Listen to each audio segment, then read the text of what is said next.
Welcome back. Here with us on Urban Debate on Mirror Now. The upper house of Parliament today saw a war of words between Prime Minister Narendra Modi and the opposition over India's job scenario. Countering opposition's charges that NDA government has not focused on the issue of jobs in the country, Prime Minister Modi, while replying to the motion of thanks to President's address in the Rajya Sabha, mentioned that hiring doubled after COVID pandemic. Citing EPFO payroll data, Prime Minister Modi said that in 2021 alone, 1.2 crore people got jobs, of which 60 to 65 lakh were between the age group of 18 and 25 years. He also mentioned that increasing manufacturing has resulted in increase in job opportunities. Not just this, even unicorns are also providing jobs. He, in fact, accused the Congress party of being disruptors of development, terming them the Tukre gang. Former Finance Minister P.Chidambaram replied, saying that NDA was a no data available government as it had no idea, no data on how many had lost their jobs actually. Congress leader launched a scathing attack on the government. He said Prime Minister had promised 2 crore jobs a year ago.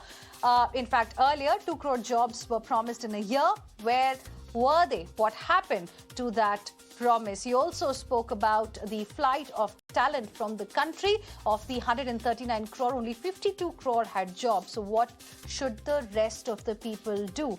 So is unemployment up or down? That's going to be our big debate over the next 40 minutes. And before we begin, let's show you what exactly happened in the parliament today. Report बताती है कि corona के पहले की तुलना में Covid restriction खुलने के बाद हायरिंग दोगुनी बढ़ गई है। नेस्कॉम की रिपोर्ट में भी यही ट्रेंड की चर्चा है। इसके अनुसार 2017 के बाद डायरेक्ट इनडायरेक्ट करीब नेस्कॉम का कहना है 27 लाख जॉब्स आईटी सेक्टर में, और ये सिर्फ स्किल की दृष्टि नहीं, उससे ऊपर के लेवल के लोग होते हैं जिनको रोजगार प्राप्त हुआ है। As on 31/3/21, there were 8,72,243 vacancies in the central government. 8,72,243 vacancies. And the almighty government of India recruited 78,264 persons to these vacancies, leaving nearly 8 lakh vacancies vacant as of today. And joining us on the broadcast right now are my guests. We have Gurcharan Das, former CEO PNG India and best-selling author. Madan Sabnavis, Chief Economist, Bank of Baroda, joining us. We have Madhavan Narayanan, senior journalist, live with us. Also, we are joined by Rajat Sethi, author, economist and advisor to Manipur Chief Minister. Thank you very much, all of you, for joining us here on Urban Debate on Mirror Now this evening. Mr. Gurcharan Das, let me begin the discussion with you. A couple of days ago only, in fact, just one day before the budget announcements, we had this discussion on the issue of jobs as well. But now, what will you say about the kind of statements that were made in the parliament today? The government trying to suggest that hiring has actually doubled. The opposition raising questions, showing the data, suggesting that how because of the pandemic, many have actually lost the jobs, and the government probably does not know much, especially about the unorganized sector. I think nothing could be more important to our country than jobs. In fact, Mr. Modi, when he promised Achhe Din us, what he was talking about was jobs. And this is not pakora wala type of jobs. He's talking about real jobs. And the reality is that not only this government, but most governments of India have let the people down. The government, I'm disappointed because the opposition was talking about government. Government doesn't create jobs. It's the private sector that creates jobs. And the numbers that we know, whether it's your CMI data or whether it's the government data, now we finally have data on jobs. The reality is that the government is not, India is not creating jobs. And so let's take it out of the discussion of this government, etc. I frankly liked the budget because it was an investment-oriented budget. There are two ways to frankly get out of an economic distress. One is through consumption, and the other is through investment. This budget chose to do it through investment. Through consumption, which is what a lot of people were talking about, including the opposition, what you do is you put money in people's hands, in their pockets. They spend the money, that gets the demand for goods. The factories start running, and so you create jobs as the demand increases. The other way, which this budget chose, and I think is the right way, is that you invest, the government invests, and it's increased its investment in a massive way. You invest in infrastructure, which creates jobs, but also crowds in private investment. Private investment creates even more jobs. And that way, what you end up with is creating assets. And not just giving people money, but you create assets for the long term, and you create more jobs in the end. So I personally think that this was a good budget because it was ultimately a job-creating budget. I side with relief, like many other people, Madnavis, I'm sure, who, when they realized that this budget was not about giving freebies, which is what we all feared from the state elections that were coming, but in fact, look to the long term to create jobs. But let me just, before I close, let me just say one thing, that we are very far away from where we need to be. You know, what we should not look at is the unemployment figure. Unemployment in India is around 7%, 6%, and that's what many countries are. But India's failure is that our job participation in the economy, which is the number of people who could be working and who want to get jobs but don't go to the employment exchanges, is like 40%. Government figures are 43, CMI data shows 38. The reality is that most countries of our type have an employment rate of 50 to 60%. Now that means something like 150 to 200 million jobs that we should have in India, and we don't have. So we have these missing jobs.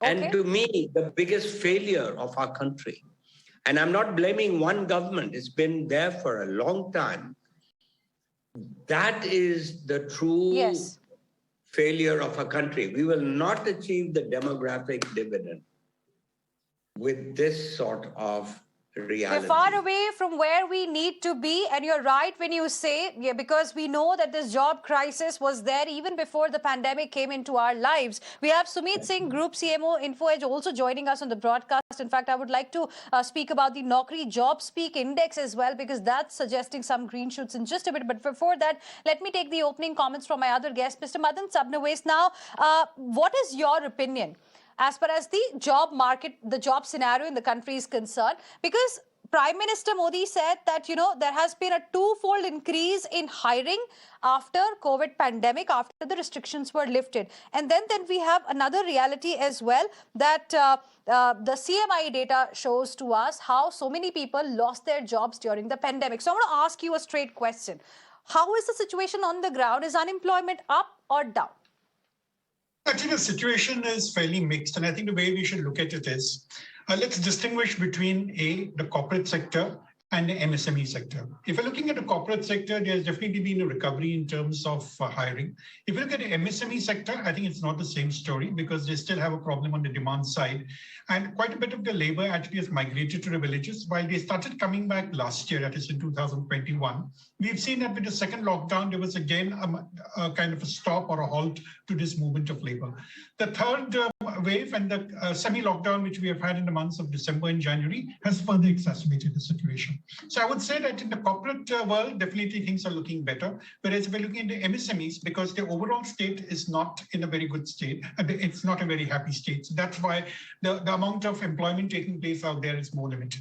Second, let's also break it up between the kind of industries. If you're looking at manufacturing, we would tend to believe that things have come back online. If you're looking at services, which have been again facing this fuzzy picture about whether I can actually run my services or not, there's been a lot of hesitation when it comes to hiring of people. So if I distinguish between the kind of industries which are talking of, manufacturing, yes. Services, probably not. And the third part, I think we have to distinguish between white-collared and blue-collared labors. If I look at white-collar, which is more, I would say, associated with, say, the corporate sector, definitely there has been an uptick, faster in certain areas like the IT sector or even the financial sector. But if I look at the blue-collared labors, I think in certain sectors like, say, for example, construction, real estate, we have seen some kind of pickup taking place. Again, if I go back to the services, where there's the intersection between blue-collared workers and the services segment, we haven't really seen that kind of pickup. So I think overall it's a mixed picture. Now, in terms of numbers, I don't think I have any numbers. If somebody says it's doubled, definitely after falling, things would have improved. So I think we should be a bit careful about when you're looking at the absolute numbers. And finally, the proof is that if jobs are being created, income should be increasing and spending should be increasing. So if I see consumption demand actually increasing on a regular basis, on a sustained basis, then I can actually be confident that employment has picked up. Otherwise, I think pictures will remain fuzzy. If you look at the CMI data, 1 month it shows at 7.5, next month 6.5, and we get excited when it's 6.5. We also get excited when it's 7.5. Think unemployment is going up. I think we can continue with these debates, but at the end of the day, I think spending is what will be a reflection of whether jobs are being created or not. Okay, so the data appears to be giving mixed signals. That's what you are telling us. But clearly in the corporate sector, in some sectors specifically, you're saying that, the recovery of jobs also has been faster than expected. That's your view. Mr. Madhavan Narayanan, what is your opinion going by the kind of data that we are now getting? Well, the Prime Minister informed the Parliament today about what the former Finance Minister had to say in the Parliament today. The month-on-month data that we get from CMIE and the EPFO data. How should we look at this data? Is unemployment up or down? Yeah, I think let's look at it in terms of the fact that, both my previous speakers, Gurchar and Das explained very well the investment logic, and Dr. Madan Sabnavis very well presented a big picture of how to look at various kinds of jobs. But if you interpret the Prime Minister's speech in the light of these two scenarios, two things are clear. One is that a lot of the investment has just about begun, so the jobs will be in the future, whereas the crisis may be already upon us in some ways, because according to Asian Development Bank and widespread belief, 1 million workers are entering the Indian workforce every month. But politically, there has been no unrest yet related to unemployment, not counting the railway recruitment board protests in Bihar recently. So we could argue that, maybe the opposition is overstating the problem. However, I would like to point out that the Prime Minister's data of 27 lakh is from the creamy layer of the employed. That is the IT sector represented by NASSCOM, as well as the Employee Provident Fund, which is actually available only to the most formal of employees. As Dr. Sabnavis said, the MSME employees are another story, but he also did not mention the informal sector, such as restaurants and others, which are, I won't count them as MSMEs in the sense that they are like service sectors in a very lower end of the employment, barely above blue collar. And they are amazingly, not maybe amazing is not the right word, depressingly poised because of the pandemic. So there could be a quiet crisis upon us if you look at 1 million people coming in every month. Now, the Prime Minister's data, by his own admission, is over a 2-year period where he's talking about 27 lakh. According to NASSCOM's historical projections, for every job created in the sector, in a formal high-end sense, there are 4 other jobs being created. Even if you take all that together, it's not more than 1 crore jobs generated over a couple of years. That's not a very good number for a country which is going through a magnificent or a huge demographic transition. So demographic transition is a problem. Demographic dividend is the solution. It's the government's job to connect the 2 dots, which Right. I'm afraid they've just begun to connect through a capital expenditure program, while already there is worries of inflation and interest rate hike. Whereas there's a huge backlog. Let me explain the historical nature of the crisis. Apart from the fact that we're going through a demographic transition, we've had demonetization followed by, the NPA, bad loans crisis in banks, due to which banks were not lending enough and putting their own house in order, which means a stoppage of high rate of economic expansion. On top of that, we had the pandemic. So the data that the Prime Minister talks about is doubling the employment is just like jumping up from the pandemic crisis into a 2 years ago situation. So we haven't moved forward. So if you put all these together, the point is that the government has to clear a backlog in the backdrop of a worrying demographic transition, and we might be sitting on a time bomb unless the jobs are created fast. So if Dr. Das's idea of the capex is very good, but I would also like to point out something which is not being part of the current debate, which is extremely important, which is that even economists are missing the point, because I've been a technology correspondent. New technologies such as 3D printing, automation, robotics, they are highly capital intensive. So the what is called the capital labor ratio is very high. So you may be creating high wage jobs, but you may not be creating employment in large numbers required for an economy like ours. So we need a completely proactive approach in which the capital expenditure rise announced in the budget is a good thing, but you have to actually be more creative in the way you generate jobs at various levels, whether it's the small and medium enterprises, whether it's the large sector, whether it's even agriculture has not been mentioned. We are just barely recovering from the withdrawal of controversial farm laws.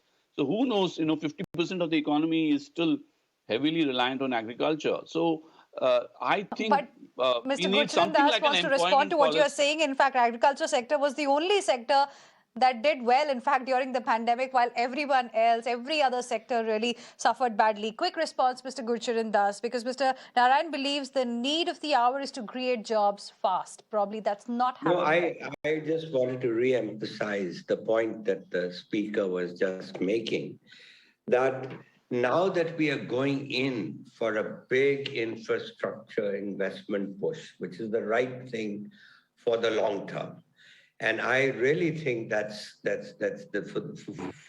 for India's future, we are on that right path. The projects, infrastructure projects we choose are very important. And we should try and get the labor-intensive areas moving faster. Things like health, education. Health, there's a huge potential for it's a very labor-intensive creation. And the pandemic has shown us, and we need major reforms of our health system. And I've also recommended that we should look at the Thailand's model of which is a very efficient model of having created universal healthcare. But nevertheless, that's another subject. But my point is health, education, plus housing. Housing, there is a push in this budget. MSME, I would have liked to add a bigger package for MSMEs. But I do believe that we are on the right track.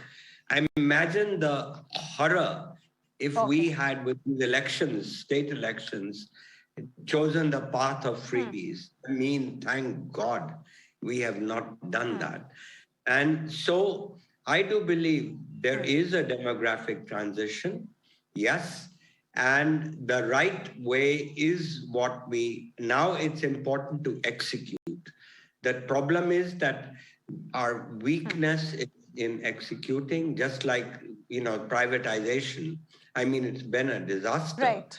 Only 5% of the promised privatization, or maybe now 10%, has taken place. But I guess Yes. this Gati subcommittee of the cabinet has to be like a military operation, measuring every day Okay.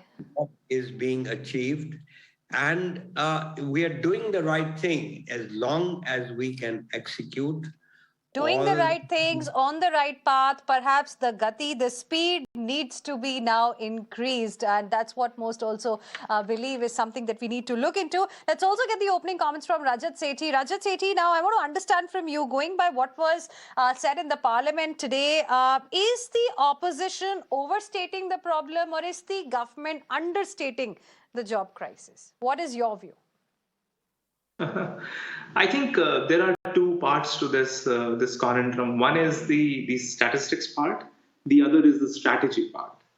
On the statistics side, what has happened is that India still lacks the sort of infrastructure for high frequency data. Government needs to partner with private sector and look for proxies which can give us an indication, a more real-time indication as to what's happening on the job scene. I have worked with the Bureau of Labor Statistics of the US, and they have a pretty robust way of presenting employment data month over month. A lot of their projects, the impact on employment can be pretty easily sort of estimated based on the structure that BLS has left. And BLS has actually tapped into a lot of high frequency numbers from organizations like Naukri, from LinkedIn, and all of these platforms which have come up. So what has happened so far is the Prime Minister has quoted the EPFO numbers, and there are a lot of economists on the other side who don't trust the EPFO numbers completely, and they are presenting unofficial NGO numbers coming in from the CMIE group. Now look at CMIE. CMIE does household surveys and tries to get a number from that.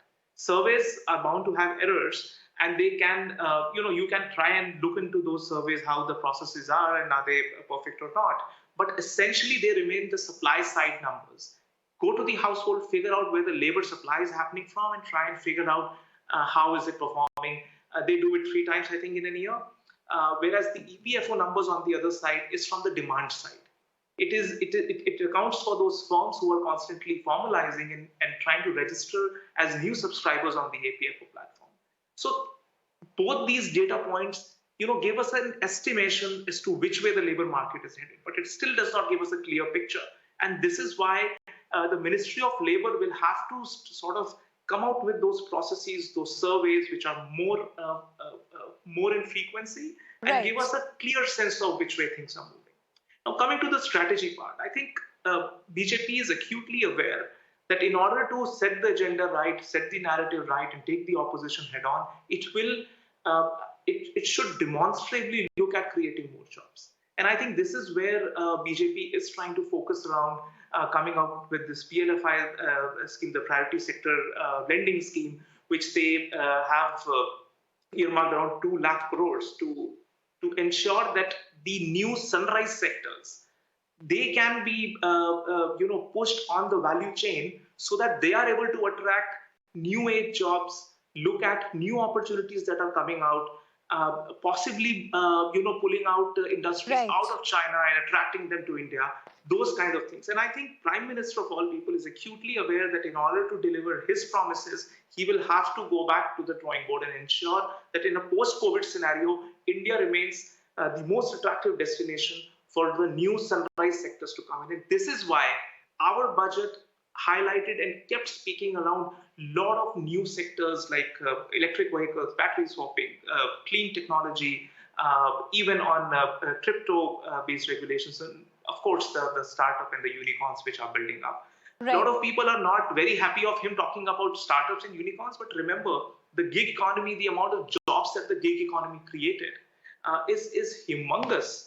And it is these, along with, of course, the manufacturing revolution, which the priority sector lending, the PSL scheme, can actually unleash. These two things together can address the unemployment question in the medium term.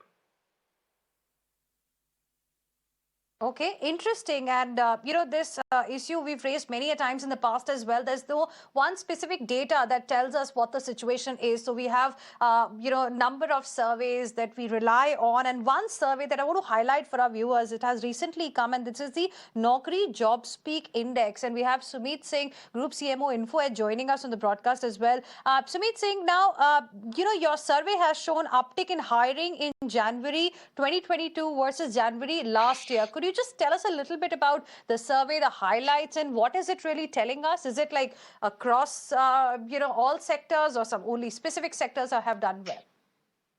So what we see in January actually is that across sectors and across cities, there seems to be, the new year seems to have kicked off well. So the Job Speak is, of course, all about organized, we are in the corporate sector. So this is about white collar private jobs. And January is seeing 40% higher growth in these jobs compared to January last year.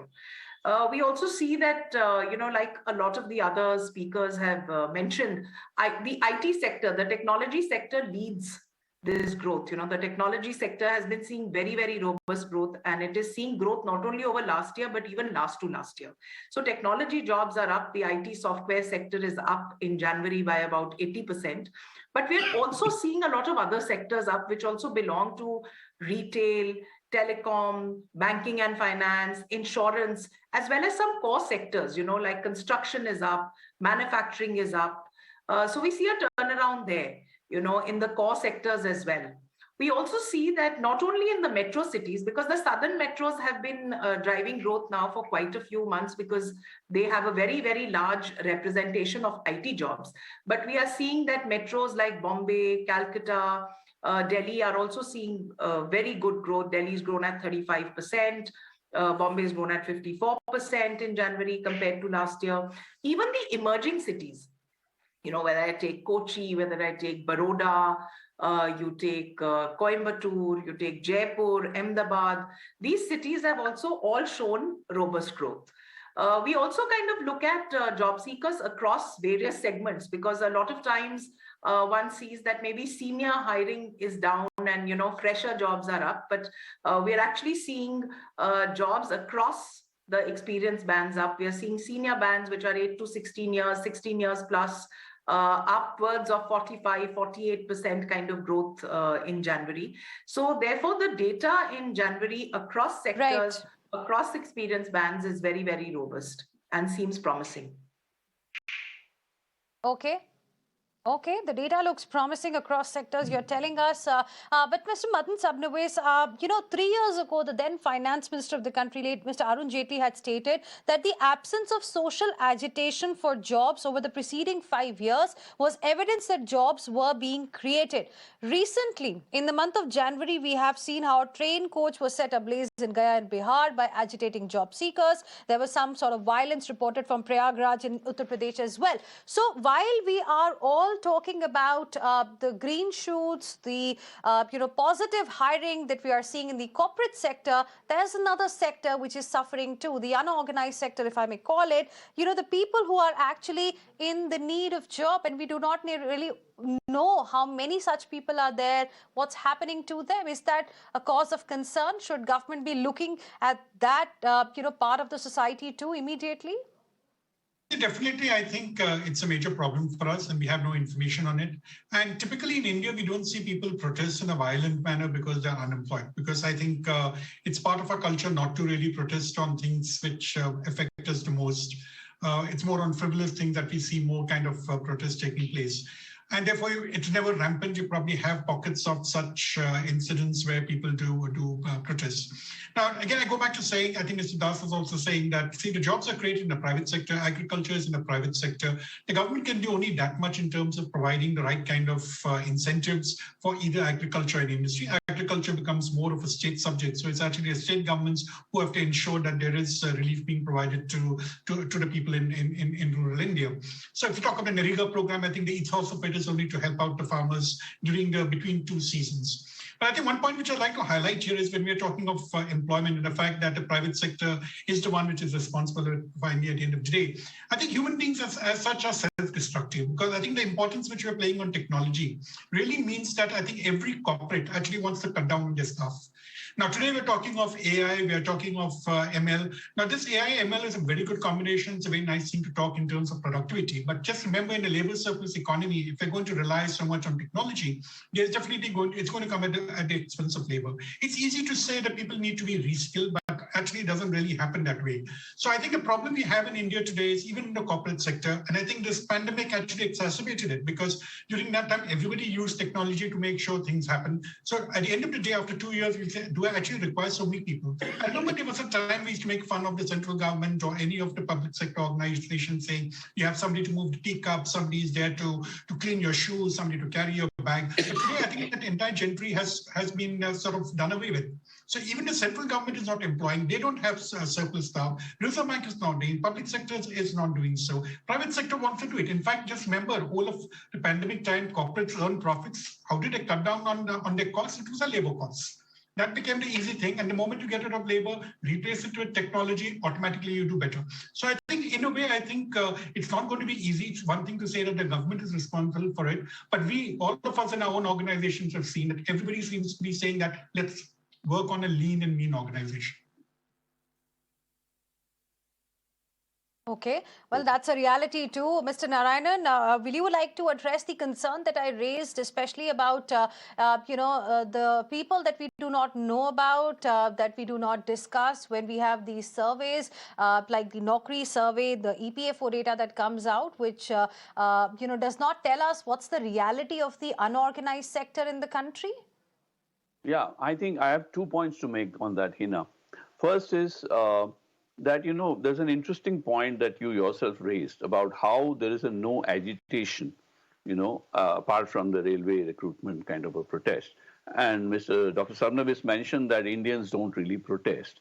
Now, if you go back to the history of the JP movement in the 70s, the educated unemployed tend to be more vocal in protest than the blue-collar unemployed. The poor tend to vote with their feet. They migrate or they simply go back to their villages, as many of them did during the pandemic. But I have another interesting hypothesis for which the credit goes to Mr. Mohandas Pai, who used to be running HR at Infosys. He says, which we call the 10,000 rupee syndrome, which is that there are lots of jobs going in India, in urban India, in places like Chennai, Bangalore, Delhi, where you can get job as a Zomato delivery boy or a mobile card salesperson. So this is acting like what I call an informal unemployment insurance.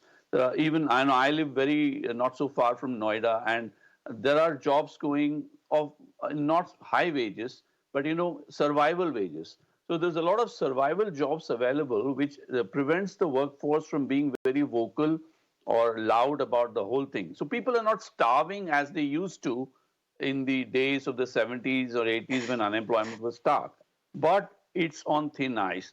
So to the extent that a lot of the cushioning is being done by what we call the 10,000 rupee jobs, we are okay. But this is not really what a good emerging economy should be talking about. But what we have is a K-shaped gap. We have people earning 2 lakhs, 3 lakhs a month, and then there are people earning 10,000 rupees a month.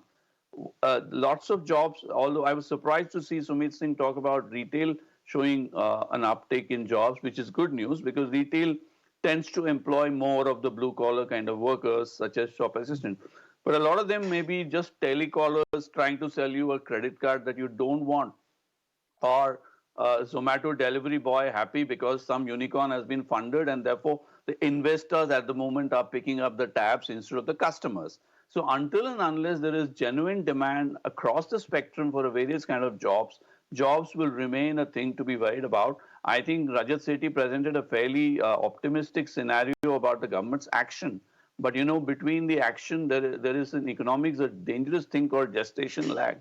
If the gestation lag is too huge, then in that case, the economic problem might turn out to be a social and a political one. That's the way I see it.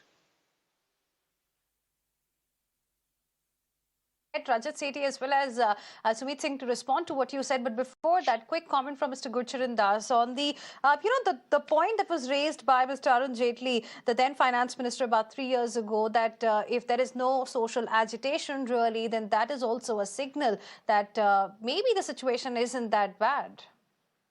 Well, I mean, Arun Jaitley was just reflecting the reality of India over the last 70 years. Our problem is not unemployment, our problem is underemployment. And that has been the story. And where we have failed, that's why I want to take this debate out of politics. Where we have failed, government after government, is that we have not become an exporting nation. Now, there are various engines of growth. And fortunately, this year, exports are doing well. I mean, we were around 300 million, and now we are approaching $400 million exports, and that's a good news. So something is going right. But historically, and even now, for a country of our size, and look at China's exports, you know, our GDP is getting close to 3 trillion. But the opportunity for export is $25 trillion. And so no country became from a poor to a middle-class country without exports. And historically, we have failed. And my worry is that this PLI scheme is good. It's going to create a lot of jobs. But it's not going to realize its full potential unless we join the global supply chains.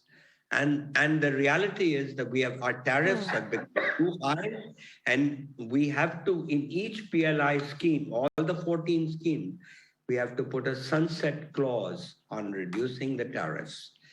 And unless we make our tariffs world competitive, we will have lost a great opportunity for jobs.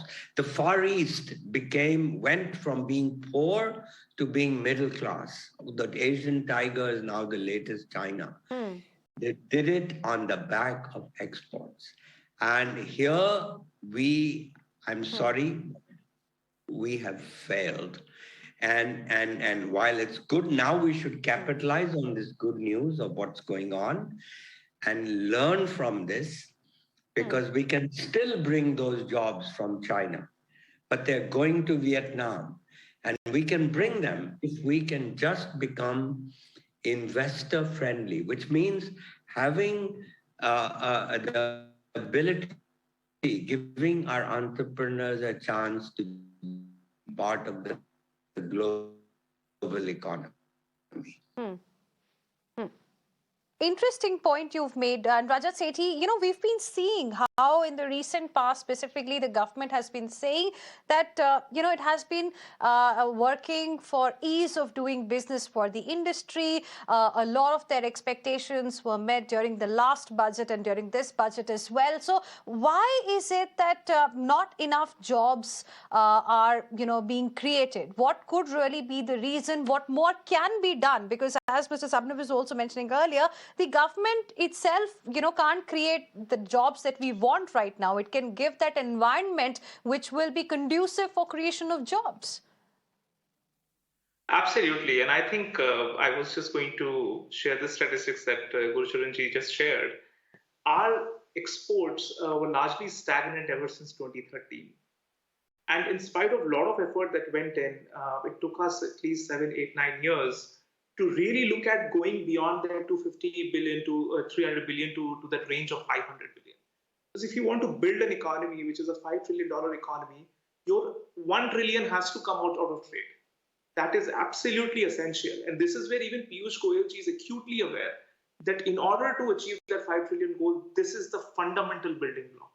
And there is no doubt about it. And I think a lot of things are happening in the positive direction. There was a significant amount of gestation when you introduce policies, you introduce a business-friendly environment, you ensure that the bureaucracy is pretty aggressively chasing investments coming into India and ensuring they have a safe landing space here in the country.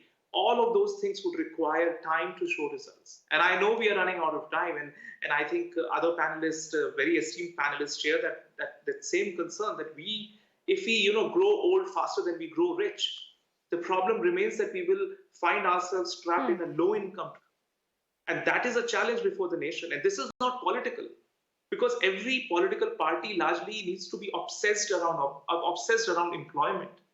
And there should be a bipartisan sort of a consensus where employment needs to be chased right at the state level governments all the way up to the central government. Because at the end of the day, it is the state governments which have to act as the enabling platform to allow investments to come in, to allow companies to come in, to allow a safe policy harbor for them to dock into these states. But largely, what we see that still a lot is to be done, and done on the state level where the execution has to happen. That's the theater. The intention might be there, but a lot really needs to be done, because Sumit saying India's working age population has increased, but employment has shrunk, all because of the pandemic as well. I want to give you the last word. Closing comments, please. No, so what we are seeing in the organized sector, like a lot of the other esteemed panelists have said, that I think in the corporate world, in most of the sectors, jobs seem to be coming back. We've seen this trend not only in January, but over the last few months.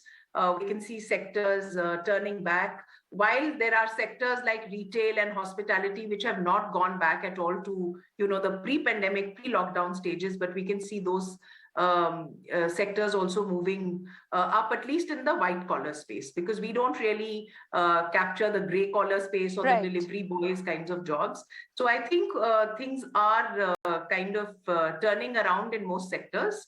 And that's what we are seeing. And we are seeing this not only in larger cities, but also tier 1, which is very, very encouraging to see that the emerging cities are also seeing jobs being created, at least in the organized sector. All right, we'll leave it there. Thank you very much, all of you, for joining us here on this debate on Mirror Now this evening. And it was good to have your views on this very, very important issue of the unemployment rate in the country, because we've got a lot of data coming out and clearly no clarity as to what exactly is the situation. But one thing is clear, that at least some sectors are looking good right now, but it's the unorganized sector that needs a lot of attention immediately. Thank you for the moment for joining us. With this, we will slip into a very, very short break. On the other side, we'll tell you what's happening as far as the Oscar nominations are concerned. There's some good news that we'll come back with. Stay with us.